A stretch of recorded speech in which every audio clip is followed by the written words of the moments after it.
dije que íbamos a empezar el sistema digestivo, que ese sistema digestivo no solo tenía la función de la digestión, lo cual es la más importante de todas ellas, pero no es la única. También tenía funciones de homeostasis, porque tenía que mantener al sistema digestivo entra gran cantidad de alimentos que tiene que ser digerido y la mayor parte de él tiene que ser absorbido. Entonces, se encarga, por supuesto, de esa homeostasis y se encarga también, tiene una función defensiva, una función inmune. Tener en cuenta que es un tubo abierto por dos extremos, la boca y el ano, es decir, está en contacto con el exterior. Por tanto, tiene que tener, o describir un sistema propio, un sistema inmunitario propio. Existían las placas de Peyer, incluso en el intestino delgado, que es un sistema inmune propio que va a producir pues, la defensa de ese sistema digestivo. Este sistema digestivo, ya dentro del proceso digestivo, esa digestión la realiza en 4 fases. Tiene una fase de digestión, tiene una fase de absorción, una fase de secreción y una fase de motilidad. Y decíamos que solamente 2 de las funciones estaban reguladas, que eran la secreción y la motilidad. Ni la absorción ni la digestión están reguladas, solo la secreción y la motilidad. Vimos los movimientos generales del sistema digestivo, aunque luego iremos un poco particularizando en cada zona, pero esos movimientos generales, que eran unos movimientos peristálticos que servían para que el alimento avanzara hacia las distintas zonas del sistema digestivo. Teníamos unos movimientos segmentarios que decíamos que eran unos movimientos de batido, que se encargaban pues, de que el alimento se mezclara bien con las secreciones, y eran movimientos, producían propulsión del alimento pero muy escasa. Sobre todo era el alimento se mezclara con las secreciones para producir la digestión bien del alimento. Y luego hablamos de un complejo motor migratorio que se producía entre comidas y era un movimiento de barrido para que todo el contenido del sistema digestivo quedara limpio para la siguiente comida. Y luego hablamos también de quiénes eran los responsables de la regulación nerviosa de este sistema digestivo. Y hablábamos de unos reflejos largos, unos reflejos cortos y unos reflejos producidos por los péptidos gastrointestinales. Es un poco difícil de entender, pero tenéis que intentar entenderlo. Se llaman reflejos largos, reflejos cortos o reflejos producidos por péptidos gastrointestinales, aquellos, o depende de dónde se integre la información, es decir, quién produce la respuesta. Y así se llama reflejos largos cuando la respuesta la produce el sistema nervioso autónomo, el parasimpático sobre todo, ¿vale? El sistema nervioso autónomo a través de su nervio vago, el parasimpático, y del mediador que se denomina acetilcolina. El estímulo para que ese sistema nervioso autónomo que se integra dentro del sistema nervioso central responda, puede ser cualquiera, no tiene que ser solamente estímulos que no estén integrados en el propio digestivo, sino que a lo mejor el alimento en el digestivo, en el alimento en el estómago, produce reflejos para que actúe este sistema nervioso central. No importa dónde esté el estímulo, sí dónde se produce la respuesta. Entonces, reflejos largos producidos por respuesta del sistema nervioso central a través del nervio vago y a partir del mediador que es la acetilcolina. Después están los reflejos cortos, que son aquellos que se producen en el sistema nervioso propio del sistema digestivo, que es el sistema nervioso entérico, que es propio del sistema digestivo. Y luego están unos reflejos que son producidos por ciertas sustancias que se llaman péptidos gastrointestinales, como estaba la gastrina, la secretina, colecitoquitina, péptido inhibitorio gástrico, etcétera. Mandaban una lista, ¿no?, de familias y de sustancias, ¿no? Una pregunta, Begoña. Dime. ¿Seguimos en la primera diapositiva? Sí, ¿verdad? Seguimos en la primera diapositiva porque estoy haciendo repaso de lo que os dije en el texto anterior, ¿vale? No le pasa por esto. Ya no me voy a enrollar, que se supone que lo habéis leído, lo habéis entendido, espero, porque voy a empezar ya, ¿vale? Bueno, ya sí voy a empezar con el proceso digestivo. Ya, después de todo ese preámbulo tan largo, voy a explicaros lo que es el proceso digestivo. Vamos a... ¿Quién produce la necesidad de la ingesta de alimentos? ¿Quiénes producen esa necesidad? Bueno, pues existen 2 centros en el hipotálamo, existen 2 centros, se llaman el centro de la alimentación y el centro de la saciedad. El centro de la alimentación siempre está activo, es decir, estaría activo mientras que no haya nada que comer con apetito, no es que estuviéramos comiendo, pero sí con apetito, ¿vale? Entonces, este centro de alimentación necesita de alguien que lo inhiba, que es el centro de la saciedad. Cuando ya estamos llenos, perdemos el apetito y este centro de la saciedad inhibe al centro de la alimentación. Ahora, ¿quiénes estimulan a estos centros para que comiencen a funcionar? Existen varias teorías. Existe una teoría que se llama teoría glucostática, que dice que cuando la glucemia, es decir, la cantidad de glucosa en sangre, es superior a lo normal, es porque la ingesta ha sido muy copiosa y entonces el centro de la saciedad inhibe al centro de la alimentación. Cuando la glucemia, por el contrario, es baja, es decir, estamos en un periodo de inanición, tenemos hambre, entonces el centro de la saciedad deja de inhibir al centro de la alimentación y tendríamos hambre e ingeriríamos alimentos. Y luego está la teoría lipostática. La teoría lipostática hace referencia a la reserva grasa. A más reserva grasa se produciría pues una mayor inapetencia porque tendríamos suficiente reserva grasa. En periodos de inanición, que las reservas grasas son muy escasas, se produciría una mayor apetencia por la comida, una mayor alimentación. Esta teoría lipostática está soportada en una sustancia que se denomina leptina. Esta sustancia, que se denomina leptina, es producida por los adipocitos, que son las células grasas. Entonces, cuando hay una comida copiosa, las células grasas producen muchísima leptina y esta leptina influye sobre el centro de la saciedad para que inhiba al centro de la alimentación. Por el contrario, cuando hay periodos de inanición en el que las reservas grasas son bajas, esta leptina estaría bajita y por tanto no influiría sobre el centro de la saciedad y sería el centro de la alimentación el que tendría el poder y nos ayudaría a alimentar. En la siguiente diapositiva tenéis, además de la leptina, otras sustancias, otras muchísimas sustancias que se producen a nivel del digestivo, otras se producen incluso en el cerebro, ahora las veremos, ¿vale? Una serie de sustancias que son excitadoras o inhibidoras de la alimentación. Tenéis destacada aquí, por ejemplo, la grelina, que se produce antes de comer, por tanto envía señales al cerebro para que aumente el apetito. Aquí tenéis en la siguiente diapositiva cómo funciona, por ejemplo, el centro de la saciedad, que tiene unas neuronas que son activadoras de la alimentación, tiene otras neuronas que son inhibidoras de la alimentación. Por tanto, dependiendo de las señales que le lleguen, de las moléculas que sean activadoras de la alimentación o de las que sean inhibidoras de la alimentación, ese centro de la saciedad actuará inhibiendo o no al centro de la alimentación. Y por fin, en la última tabla, tenéis una serie de sustancias, de péptidos, que modifican las ganas de comer. Hay unos que incrementan las ganas de comer y otros que decrecen las ganas de comer. Entre ellos está, por ejemplo, el neuropéptido I, que fijaros que no es producido por el estómago, sino que es producido por el hipotálamo. Este neuropéptido I, como la mayoría de las sustancias que están aquí, no solamente intervienen en la alimentación, sino que tienen otras funciones. Por ejemplo, la orexina interviene en el sueño. A más orexina, mayor ganas de dormir. Entonces, intervienen, por ejemplo, en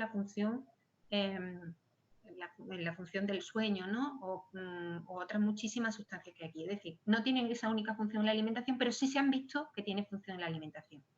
De hecho, el neuropéptido I se ha visto que está incluso inhibido por la leptina que veíamos antes, ¿vale? Es decir, el neuropéptido I se produce en condiciones normales y produce ganas de comer, es una sustancia que aumenta las ganas de comer, el apetito, y cuando comemos se incrementan esa reserva grasa, se produce la liberación de leptina, y cuando la leptina está en grandes cantidades, inhibe la acción del neuropéptido I. Eso se ha comprobado, que existe esa función de retroalimentación. Otras sustancias que producen, por ejemplo, que ya hemos nombrado antes, la grelina, que produce ganas de comer, y otras sustancias que descienden las ganas de comer, pues está, por ejemplo, la colecistoquinina, que os la nombro, es la CCK, la colecistoquinina, que os la nombro porque la vamos a ver mucho y que se produce durante el proceso de la digestión intestinal, o el péptido I, que es otra sustancia que se produce a nivel de duodeno y yeyuno en el intestino cuando se está produciendo la alimentación. Por tanto, son sustancias que producen el descenso de las ganas de comer. No hay que aprendérsela, ¿eh? No tenéis que aprenderos esta tabla, pero sí que sepáis que hay sustancias que incrementan la alimentación y otras sustancias que descienden por las ganas de comer. Vamos a empezar ya. Perdona, ¿puedes repetir otra vez lo de la CCK? Es que no me he enterado. ¿Cómo la vas a repetir más veces a lo largo de la clase? Sí, la CCK, solamente os decía que la CCK, que es colecistoquinina, que os quedáis con las iniciales. ¿Coli? Cole, pisto, quinina. Vale. Colecistoquinina. Sí, ok.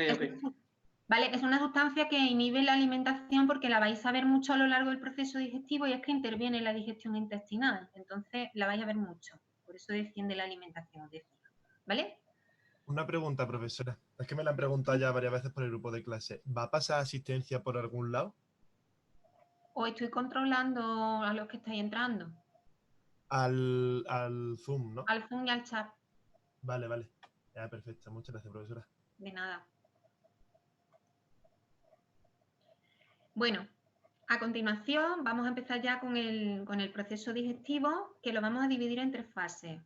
Fase cefálica, fase gástrica y fase intestinal. Lo vamos a dividir en 3 fases dependiendo de donde se produzca el estímulo para la digestión, pero que estas 3 fases están integradas, ¿vale? Están súper integradas y de hecho las veremos en todo el proceso digestivo. Es un poco complicado quedaros con que la división en fases es dónde se produce el estímulo para producir la alimentación, dónde, ¿vale? Aunque están integradas las 3 y las 3 son responsables de la producción de enzimas en diferentes apartados del sistema digestivo, ¿vale? Lo iremos viendo poquito a poco. Vamos a empezar con la fase cefálica. La fase cefálica, como los reflejos cefálicos, ¿vale? Está producida por reflejos cefálicos, ¿vale? ¿Cuáles son los reflejos cefálicos? Por los que veíamos, los reflejos de prealimentación, es decir, aquellos que están relacionados con los sentidos, con el olor, con la vista del alimento, con el recuerdo del alimento, con abrir un bombón, que el papel del bombón pues suena especial, que nos producen pues las ganas de comer, el apetito, las ganas de comer, y también los reflejos emocionales, ¿vale? La fase cefálica también tiene que ver con el estrés cuando tenemos estrés y comemos más de lo normal, ¿no? Pues tienen que ver, es esa fase cefálica que está dirigida sobre todo por esos estímulos que se denominan estímulos cefálicos, que tienen que ver con los estímulos emocionales y los estímulos prealimentación, que tenéis descritos en los reflejos largos, ¿vale? En vuestros apuntes. Entonces, esta fase cefálica comienza y nos introducimos el alimento en la boca, que es la apertura de nuestro sistema digestivo al exterior. ¿Qué vamos a hacer en esa boca? Vamos a hacer 2 cosas. Vamos a producir una digestión mecánica y vamos a producir una digestión química. La digestión mecánica tiene que ver con la división del alimento en trozos más pequeños que son mezclados con las enzimas que van a digerir químicamente esos trozos de alimento y que van a dar lugar luego pues, a una sustancia pastosa que se denomina bolo alimenticio. Por tanto, esa digestión mecánica tiene lugar a través del proceso de masticación. Ese proceso de masticación que se inicia con un reflejo masticatorio que tiene lugar, pues, con todo lo que os dice la diapositiva. Se relajan los músculos masticadores, se tiende la mandíbula, se produce un estiramiento muscular, se contraen los músculos masticadores y se comprime el alimento contra la mucosa bucal. Es decir, se produce el proceso de la masticación, ayudado por los dientes, ¿vale? El proceso de la masticación que tiene como objetivo dividir el alimento en trozos más pequeños para que puedan ser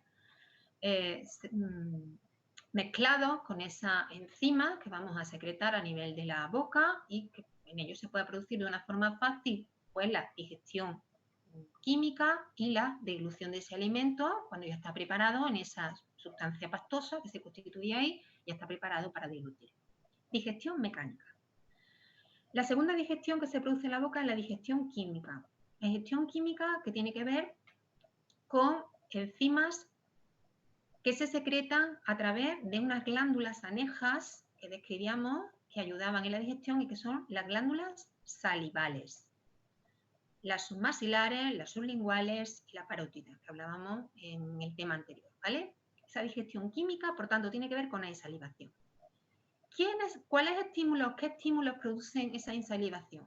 Pues los estímulos cefálicos de prealimentación, es decir, los que están relacionados con los sentidos, y sobre todo la presencia del alimento en la boca. No solamente producimos saliva cuando nos metemos alimento en la boca, sino que si nos metemos cualquier cosa en la boca, vamos a producir saliva. Y la concentración de saliva va a depender de la textura de ese alimento que nos metemos en la boca. ¿vale? O sea, cualquier cosa que nos metamos en la boca, no solamente alimento, va a producir un reflejo incondicionado que es la producción de saliva para digerir aquello que nos hemos metido en la boca. Por tanto, producimos saliva que va a producir lo que es la digestión química. ¿Qué tiene esta saliva? Esta saliva tiene agua, tiene iones, tiene moco, mucinas, que se llama moco, tiene una enzima que se llama lisocima, que es una enzima antibacteriana, tiene inmunoglobulinas de protección, porque recordemos que estamos ante la parte abierta del tubo digestivo, la primera parte que está abierta en contacto con el exterior, por tanto tiene enzimas e inmunoglobulinas protectoras, y tiene dos enzimas fundamentales.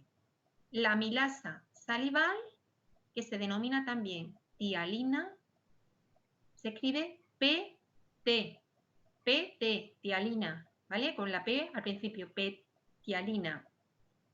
Tialina, la amilasa salival, que se va a ocupar de la digestión del almidón, por tanto de la digestión de los hidratos de carbono, y produce también una pequeña cantidad de lipasa salival, que tenéis aquí, que se ocupa de una digestión previa de la grasa, poco de digestión de la grasa, porque la digestión de la grasa necesita una emulsión de esa grasa y todavía no se ha producido esa emulsión de la grasa, por tanto, esta lipasa actúa poco sobre la grasa, pero también se produce por parte de la saliva.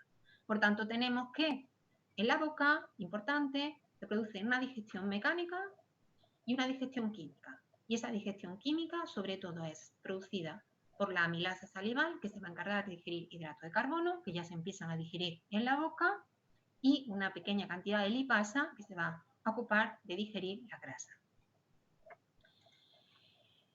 ¿Cómo se produce la saliva? Aquí tenéis el esquema de cómo se produce la saliva. Bueno, pues la producción de saliva, los estímulos ya lo hemos visto, son estos estímulos que tenéis aquí. Estos estímulos van a provocar la emisión de saliva. ¿Dónde llegan esos estímulos? Pues a unos núcleos salivales que se encuentran en el tallo encefálico, que hay un núcleo salival superior y un núcleo salival inferior, ¿vale? A esos núcleos salivales llegan esos estímulos y ellos responden. ¿Cómo responden? Pues responde a través del sistema nervioso autónomo, sobre todo a través del sistema nervioso parasimpático. ¿Qué hace este sistema nervioso parasimpático? Produce una vasodilatación importante, es decir, produce una dilatación de todos los vasos sanguíneos que rodean a la glándula salival. Y es ese aumento del aporte sanguíneo el que produce un aumento de la salivación durante las comidas, ¿vale? Entonces, es el aumento del flujo sanguíneo el que produce el aumento de insalivación durante el proceso digestivo. El simpático también actúa sobre la producción de saliva, pero es mucho menor estímulo que el sistema nervioso parasimpático, que es el que sobre todo aumenta la vasodilatación y produce la saliva copiosa que se necesita durante las comidas. Otras sustancias que influyen en la vasodilatación son responsabilidad de las propias glándulas salivales, las tenéis aquí abajo. Las propias glándulas salivales liberan una enzima que se denomina calicreína, y esta calicreína actúa sobre una globulina, una alfa-globulina, que se encuentra en la sangre y produce una sustancia que se llama bradiquinina. Esta bradiquinina es un vasodilatador importante que también contribuye a la vasodilatación que se produce en las glándulas salivales y, por tanto, a la producción copiosa de saliva durante las comidas. Resumo. El alimento, bien en la boca o bien por un reflejo producido por los reflejos cefálicos, llega hasta los núcleos salivales que producen una respuesta a través del sistema nervioso simpático y parasimpático, sobre todo el parasimpático, que aumenta la vascularización, aumenta el aporte sanguíneo a las células de la glándula salival y con eso aumenta la insalivación y la producción de las enzimas digestivas como la tialina y como la lipasa, que van a producir la digestión química. También esta producción, esta vasodilatación, es producida por la propia glándula salival porque libera, entre otras cosas, calicreína, que es una enzima que al intervenir sobre una alfa-globulina que se encuentra en el plasma, produce bradiquinina, y esta bradiquinina es responsable de una vasodilatación. A la izquierda tenéis dibujada una glándula salival. Las glándulas salivales tienen una disposición en acinos, que son estas estructuras en forma de saco, y las células que ocupan estos acinos se llaman células acinares. Estas células acinares, con C, son las responsables de la producción de la primera saliva, que no es la saliva que sale a la boca, es una primera saliva, que tiene una composición muy parecida al del plasma. Pero luego esa composición cambia porque se produce reabsorción de sodio con entrada de potasio, entrada de cloro y salida de bicarbonato. ¿Vale? Repito, esa saliva primaria, esa saliva del plasma, al pasar por el conducto salival común, lo que hace es cambiar su composición con respecto a la del plasma. Y entonces reabsorben sodio, reabsorben cloro y sale potasio y bicarbonato. Por tanto, la composición de la saliva cambia con respecto a la concentración plasmática y se vuelve más parecida al líquido intracelular, que sabéis que es rico en potasio. ¿De acuerdo? Aquí tenéis otro esquema de cómo esos núcleos salivales mandan señales parasimpáticas para aumentar la vascularización de la glándula salival y, por tanto, aumentar el aporte de saliva, y como también de la médula espinal, del ganglio cervical superior, se emiten fibras simpáticas, que sabéis que se integran ahí, la médula espinal, el ganglio cervical superior, se emiten fibras simpáticas que también aumentan la producción de saliva, pero mucho menos. Por eso está el elemento este está discontinuo, ¿veis? En rojito está discontinuo, porque el simpático influye muy poco sobre la insalivación, pero sí que tener en cuenta que aquí el sistema nervioso autónomo actúa activando la producción de saliva, ¿vale? Los dos, el parasimpático y el simpático, sobre todo el parasimpático. Vale. Vamos a pasar a la siguiente fase. Ya tenemos el bolo alimenticio preparado, ya tenemos esa sustancia pastosa en la boca. Importante que recordéis que la boca tiene la digestión, una digestión mecánica y una digestión química sobre hidratos de carbono y sobre grasas, pero en muy poca medida, ¿vale? Hidratos de carbono y grasa. No hemos empezado a digerir proteínas, ¿vale? Las proteínas no se han digerido todavía, no hemos empezado con la digestión de las proteínas, solo hidratos de carbono y un poquito de digestión de la grasa. Y ya tenemos preparado el bolo alimenticio que vamos a pasar al siguiente sitio donde se produce la digestión. Ese siguiente sitio es el estómago. En el esófago, en el tránsito que hay de la boca hacia el estómago, en esa faringe y en ese esófago, no tiene lugar digestión química. Solo hay digestión mecánica. No hay digestión química, repito, porque las glándulas que se encuentran en esófago y faringe son glándulas mucosas. Solo van a volver todavía más pastoso ese alimento para que el tránsito sea suave a través de esos conductos de paso hacia el estómago. Solo glándulas mucosas. Pero sí hay digestión química porque ese alimento contiene saliva y entonces está actuando la amilasa salival y la lipasa salival, pero no son secreciones propias del tubo digestivo, del esófago y de la faringe, sino que provienen de la boca, ¿vale? Por tanto, no hay secreción propia en el esófago y la faringe, solo hay secreción mucosa, no hay secreción enzimática, y la digestión química que tiene lugar en esa zona es producida todavía por la lipasa salival y por la amilasa salival o tialina, ¿vale? Bueno, tenemos entonces que el alimento preparado en la boca y tenemos que realizar pues lo que se llama la deglución del alimento y el paso del alimento a través del esófago hacia el estómago. Esa deglución del alimento es iniciada por un centro de la deglución. El centro de la deglución, que se localiza en el tallo encefálico, va a ser responsable, a través del sistema nervioso parasimpático, de producir una peristalsis primaria, es decir, un movimiento peristáltico. Decíamos, ese movimiento peristáltico ya lo habíamos descrito, ese movimiento peristáltico es un movimiento de avance, se produce la contracción del alimento, o sea, la contracción por detrás del alimento, el empuje del alimento hacia una zona que está dilatada, lo teníais en el esquema, ¿vale? Ese sistema propulsor. Entonces, para que se produzca la deglución del alimento, necesitamos que ese alimento sea presionado contra el paladar blando, que se inicie esta peristalsis primaria a nivel de la faringe y que esta epiglotis cierre, este hueso epiglótico cierre la conexión de la faringe con la laringe, para que el alimento no se vaya hacia la zona respiratoria, lo que podría causarnos una neumonía por aspiración. Y lo que algunas veces, cuando se nos va un poquillo de liquidillo, porque no nos da tiempo a cerrar bien la epiglotis, ese liquidillo que se nos va nos provoca tos para sacar ese alimento de la laringe y no provocarnos esa neumonía por aspiración. Por tanto, presionamos polo alimenticio contra el paladar blando, cerramos epiglotis y comenzamos movimiento peristáltico que se llama peristalsis primaria. Ese bolo alimenticio llega a la parte superior del esófago, donde existe un esfínter esofágico superior.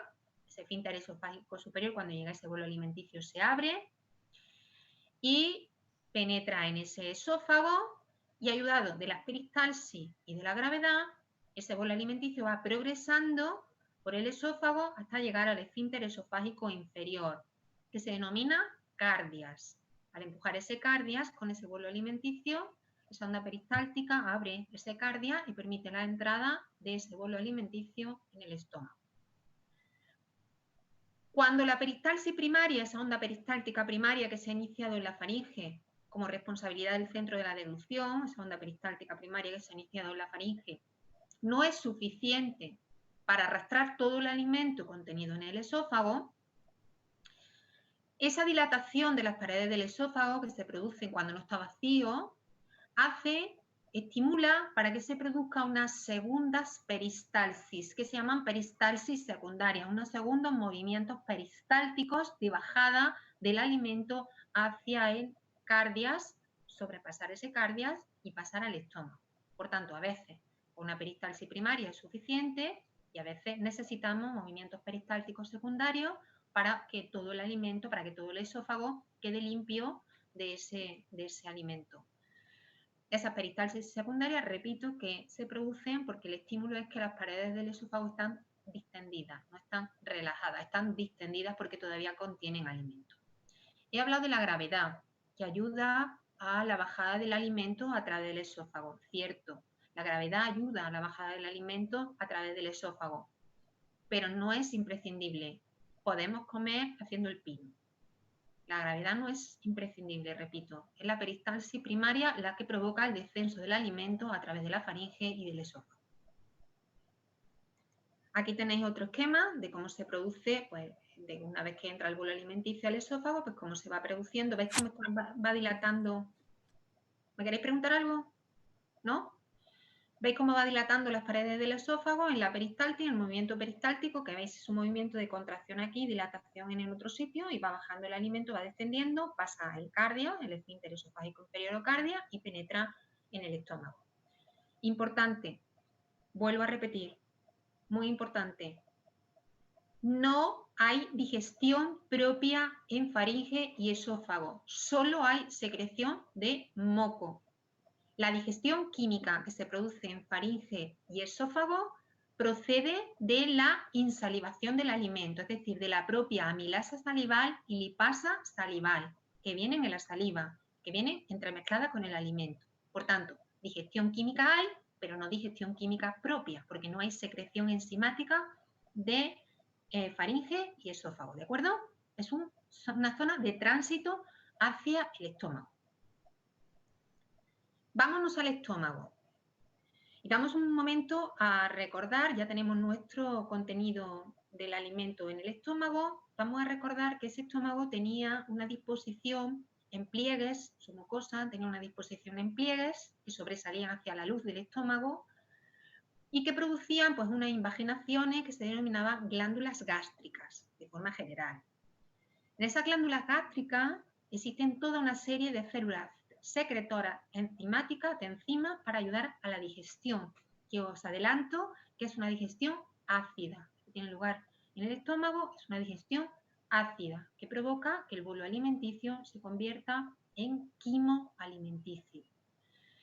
Esa serie de células enzimáticas secretoras las tenéis descritas aquí en la tabla esta y las vamos a leer porque es que vamos a estas células secretoras las vamos a repetir muchas veces y también las sustancias que secretan estas células secretoras. Así tenemos una célula mucosa que segrega moco y bicarbonato. Moco y bicarbonato, fundamentales para la protección de las células estomacales o las células gástricas, fundamentales. Células mucosas.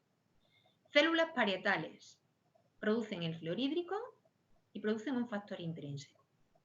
El fluorhídrico nos va a servir o es el responsable de la digestión ácida del estómago y lo que hace ese clorhídrico es romper la estructura terciaria de las proteínas para que puedan ser atacadas por las pepsinas, por las enzimas peptídicas, ¿vale? Por las enzimas que van a ayudar a la digestión de las proteínas. Para ello hay que romper los enlaces terciarios de esa proteína y de ello se encarga el ácido clorhídrico.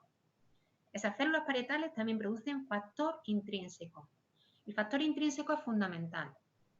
Ese factor intrínseco va a formar un complejo con la vitamina B12 y es imprescindible la formación de ese complejo, y repito, imprescindible la formación de ese complejo para que la vitamina B12 pueda ser absorbida. Se absorbe en el ilio, ¿vale? La tercera parte del intestino delgado, duodeno, yeyuno, ilio. Pues en el ilio se absorbe esa vitamina B12 y ese factor intrínseco es fundamental. La primera vez que yo expliqué esta clase tenía una alumna y cuando terminé de explicar esto me dijo, ahora me explico por qué mi padre, que tenía cáncer de estómago y le habían quitado una zona del estómago, tenía que tomar factor intrínseco de forma externa, porque no puede ser absorbido, ¿vale? No puede ser absorbida la vitamina B12 sin factor intrínseco. Necesitamos, por tanto, aportes externos de vitamina B12 inyectada o aportes externos de factor intrínseco para que la vitamina B12 pueda ser absorbida, ¿de acuerdo? Factor intrínseco fundamental, producido por las células parietales junto al clorhídrico. Luego tenemos las células similares a los enterocromafines. Células similares a los enterocromafines, que producen una sustancia, una enzima que se denomina histamina. Por debajo tenemos las células jefe, que se llaman aquí, se traducen como células principales, que van a producir pexinógeno y lipasa gástrica. Venga, ya tenemos aquí, teníamos una lipasa salival, ahora tenemos una lipasa gástrica también para la digestión de la grasa. Por lo tanto, estas células principales producen pexinógeno y lipasa. Tenemos las células D, productora de somatostatina, y las células G, productora de gastrina, ¿vale? Y con eso completamos todas las secreciones que se pueden producir a nivel intestinal. Os las he dicho porque las vamos a ver ahora luego. Todas estas enzimas las vamos a ver cómo actúan, excepto el factor intrínseco, ¿vale? El resto de enzimas las veremos ahora después cómo actúan. En esta diapositiva tenéis, bueno, pues cómo estas células que os hemos hablado, estas células secretoras, se distribuyen en diferentes porciones de la mucosa del estómago. Así, por ejemplo, las células principales, parietales o las células D están dentro de las glándulas gástricas en el cuerpo del estómago, mientras que las células mucosas o las células G se localizan más hacia el extremo próximo al intestino, que es la zona pilórica. ¿Vale? Simplemente eso, no tiene más que. Aquí a la derecha tenéis esa secreción gástrica que hemos dicho, que hemos visto en la otra diapositiva, y abajo, y porque es importante, tenéis cómo se produce la secreción de ácido, ¿vale? ¿Por qué es importante? Porque voy a describir un fenómeno que tiene lugar durante la digestión gástrica, que es muy importante. Así que tenemos nuestra célula secretora de clorhídrico. ¿Y cómo lo secreta? Mirad, el agua se escinde en hidrogeniones e iones hidroxilo. Los hidrogeniones salen a la luz del estómago contra corriente con iones potasio, y todo ello de forma activa a través de una ATPasa, de un canal ATPasa, ¿vale? De un conducto ATPasa. Salen hidrogeniones, entran iones potasio. A su vez, esos iones hidroxilo se han combinado con el CO2 procedente de la respiración celular por medio de la anhidrasa carbónica, que ya la hemos visto más veces, la hemos visto en la respiración, creando iones bicarbonato que salen al exterior, salen hacia el líquido extracelular que se encuentra en contacto con la sangre que abandona el estómago, salen, ¿veis? Por la parte vasolateral de la célula, en contracorriente con la entrada de iones cloro. Iones cloro que salen por un canal apical de la célula hacia la luz del estómago. Por tanto, ya tenemos la forma, cómo se ha formado el ácido en la luz gástrica. Salida de hidrogeniones procedente de la escisión de agua, salida de cloro dependiente de la salida de bicarbonato por la parte vasolateral de la célula. Ahora voy a explicar un fenómeno que quiero que lo apuntéis porque es importante y porque me gusta preguntarlo, que se denomina marea alcalina. Marea alcalina es que este líquido extracelular y por tanto la sangre que abandona el estómago durante la digestión gástrica es básico, es alcalino, es un líquido alcalino, la sangre está alcalinizada, es lo que se llama marea alcalina y es la sensación que podemos tener durante la digestión gástrica, una sensación de ardores, esa sensación de ardores, esa sensación alcalina es la marea alcalina que se produce por la salida de bicarbonato de la célula productora de cloro durante la producción de ácido clorhídrico hacia la sangre, marea alcalina. La marea alcalina es que la sangre que abandona las paredes del estómago durante el proceso digestivo gástrico es una sangre alcalinizada, marea alcalina. ¿De acuerdo? Luis, ¿cómo vamos? Luis, Yo creo que bien. Yo creo que bien. ¿vamos bien? Estupendo. ¿Os había apuntado bien lo de la marea alcalina? Yo tengo apuntado la sangre, o sea, la marea alcalina es la sangre que abandona las paredes del estómago durante el proceso digestivo gástrico, la cual es alcalina, ¿no? La marea alcalina no es la sangre, sino la alcalinización de la sangre, ¿vale? Hablando con propiedad, Vale. no es la sangre, sino la alcalinización de la sangre que abandona las paredes del estómago durante la secreción de clorhídrico en la digestión gástrica, ¿vale? ¿De acuerdo? Vale, vale. ¿Puedes repetirlo de nuevo, por favor? Sí, ya está. Lo repito. La marea alcalina es la alcalinización de la sangre que abandona las paredes del estómago durante la secreción de clorhídrico que acompaña a la digestión gástrica. ¿Ya está de acuerdo? Y es producida por Vale. la salida de bicarbonato Es producida por la salida de bicarbonato de la célula a la sangre. A la sangre, exactamente. Vale, Producida por la salida de bicarbonato por la pared vasolateral, que se llama vasolateral, por la base de la célula hacia la sangre. ¿Para que entre cloro? Para poder formar el clorhídrico, ¿vale? Para que entre cloro de la sangre hacia la luz del estómago, ¿vale? ¿Sí? Sí. ¿Luis? ¿Sí? Vale, perfecto. Yo creo que sí, sí. ¿Tú crees que sí? Pues entonces seguimos. Vale. En esta diapositiva de arriba tenéis otra vez un esquema de la secreción de cloro, un poquito más, para mí más complicado, porque aparecen los conductos, etcétera, pero bueno, es un esquema igual que el anterior. Aquí tenéis este proceso de conversión del pesinógeno en pesina que todavía no hemos tocado, que tocaremos después, ¿vale? Pero sí me interesa esta parte de aquí, de abajo. Esa parte de abajo yo decía que el moco secretado por las células mucosas y el bicarbonato secretado por las células mucosas, que habíamos visto aquí, ¿vale? Este moco, esa célula mucosa secreta moco y bicarbonato, yo decía que tiene una función defensiva. Os he adelantado que la digestión que se produce en la luz estomacal es una digestión ácida, porque hay ácido clorhídrico. Y porque ese ácido clorhídrico es necesario para romper la estructura terciaria de las proteínas que todavía no hemos empezado a digerir. Es que no hemos empezado a digerir proteínas. Acordaros que en la boca solo se ha digerido almidón, o sea, hidratos de carbono y grasa. No hemos empezado a digerir proteínas. Por tanto, ese clorhídrico es fundamental para romper esas estructuras terciarias y poder digerir esas proteínas. Vale. Pues como ese pH tan ácido que puede llegar hasta 1,5, hasta 1,5 de pH en la luz estomacal, pues la célula para sobrevivir necesita un pH más o menos cercano a la neutralidad. ¿Cómo lo logra? Aislándose del pH ácido. ¿Y cómo se aíslan? Pues esas células mucosas producen bicarbonato que se produce que se sitúa por encima de la célula para darle un pH básico, un pH cercano a la neutralidad de esa célula, y el moco se sitúa por encima del bicarbonato, aislando a la célula del pH luminal, del pH de la luz gástrica. Por tanto, la secreción de bicarbonato y moco tiene una función defensiva, permitiendo la neutralidad en el entorno celular y el aislamiento del entorno ácido donde se desarrolla la digestión del estómago.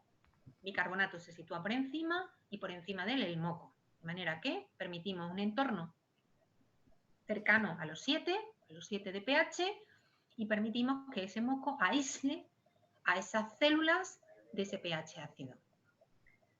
Ese pH ácido podría producir úlceras. Entonces, cuando estas células mucosas no funcionan bien, hay un deterioro de estas células, se puede producir, pues la llegada de este pH ácido puede producir una úlcera, una eliminación celular, una muerte celular masiva y una úlcera gástrica, ¿vale? Por eso es tan importante que las aislemos. Función defensiva de estas células mucosas. Vamos a continuar. Nos vamos a saltar esta porque es un resumen de todo lo que va a continuación, y al final volveremos a esta diapositiva para ver que todo lo que hemos dicho lo hemos dicho aquí. Es un resumen. Vámonos a esta. Es complicada, pero me tenéis que seguir, ¿vale? Mirad que lo que pone es, vamos a ver cómo todas estas enzimas, ya os las he nombrado, gastrina, somatostatina, histamina, clorhídrico, pesinógeno, la hemos visto porque las células se liberan en la luz gástrica, lo hemos visto, ¿vale? Y van a participar pues en la secreción de enzimas y de clorhídrico, ¿vale? ¿Cómo lo van a hacer? Pues mirad, tenemos dos estímulos. Tenemos por un lado los estímulos prealimentación, los estímulos cefálicos, fase cefálica. ¿Por qué? Porque el olor del alimento, la cercanía del alimento, el recuerdo del alimento no solamente produce insalivación, sino que nos produce esos gruñidos del estómago. Es decir, el estómago ya está preparado, ya está contrayéndose, ya está secretando antes siquiera de que el alimento esté en la boca. Cuando el alimento está en la boca, más todavía, ¿vale? Entonces, ¿eso dónde se integra? En el sistema nervioso central. ¿Quién responde? El sistema nervioso parasimpático. Reflejos largos. Por tanto, esta fase de la digestión gástrica tiene reflejos largos procedentes de esa estimulación cefálica, por tanto, fase cefálica.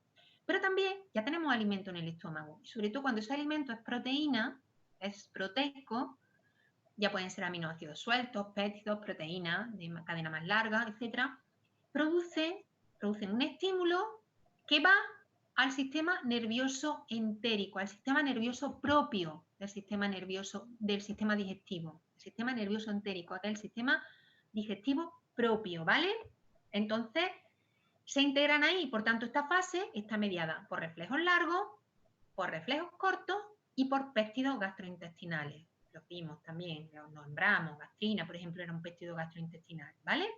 Entonces, está mediada por los tres reflejos, cortos, largos y de péptidos gastrointestinales, ¿de acuerdo?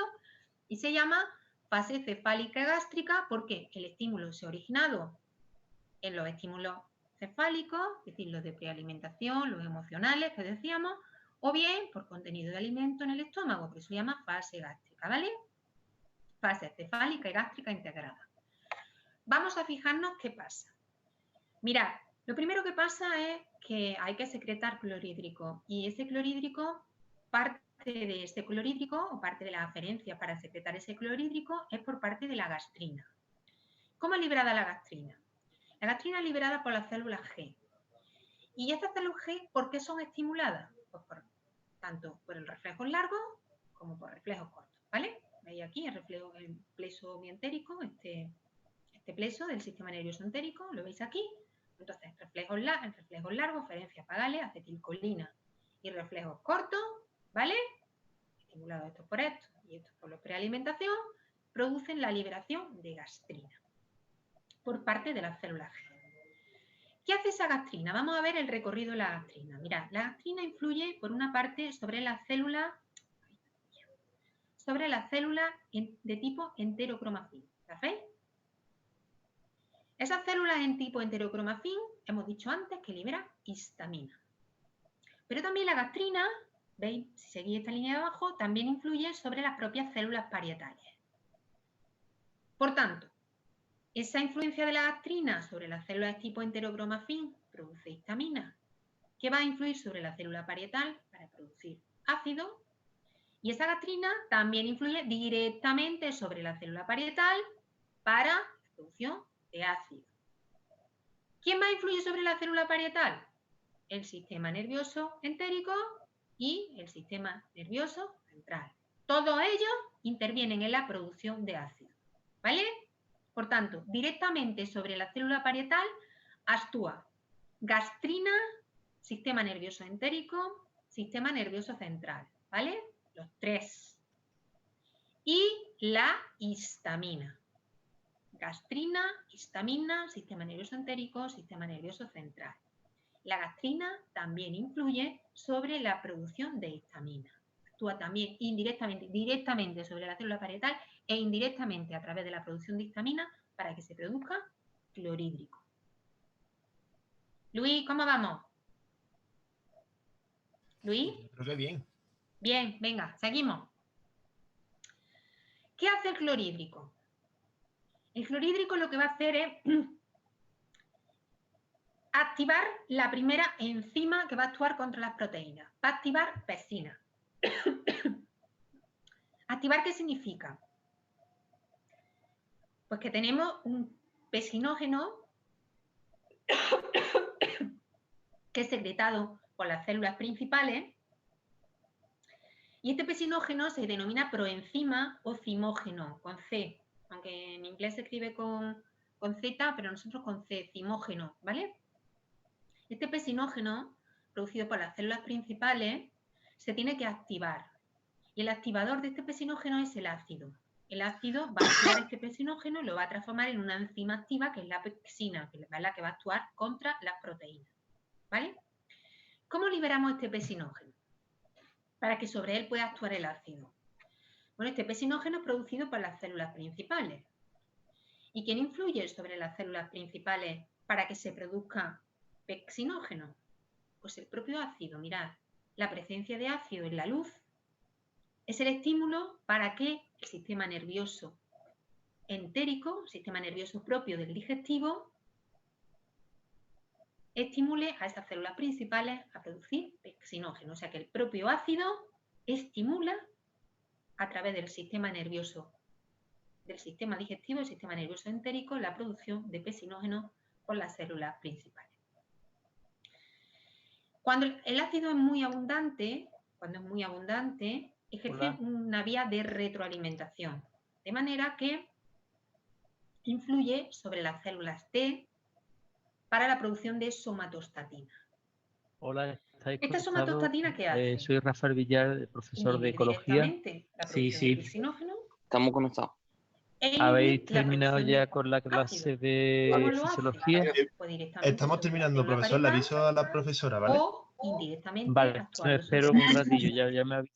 Todavía faltan Repito, 2 minutos. cuando el ácido es muy abundante, ese ácido tan abundante en la luz provoca que las células D secreten somatostatina, que directamente inhibe la producción de pexinógeno, para que el ácido ya no tenga sentido, ¿vale? Y por otra parte, lo que hace es inhibir la producción de ácido. ¿Cómo? Directamente sobre la célula parietal o directamente a través de la secreción de gastrina.